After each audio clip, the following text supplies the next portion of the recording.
This is probably my favorite. This is probably my favorite Ford Thunderbird in '63. I like how it's got that point that comes in the front like that.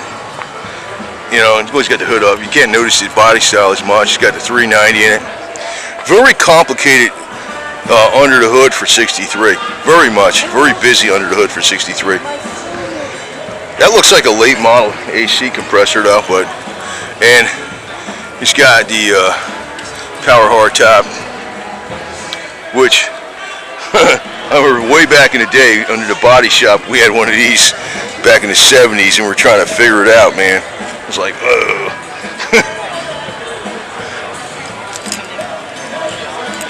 But I don't think it's it. And you think about it, the Thunderbird was changing radically every year, and well, this is the best one I think, '63, with this hardtop, man, big time. But look at the interior on this. It's like spaceship stuff, big time.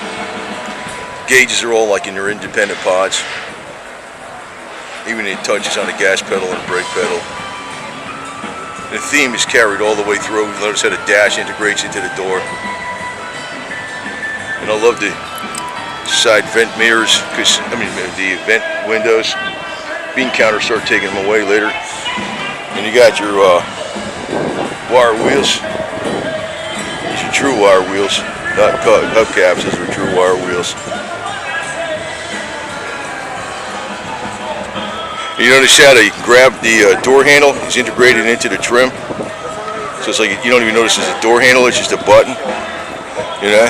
These cars, some of them, the steering column move to get in and out. These cars are cool.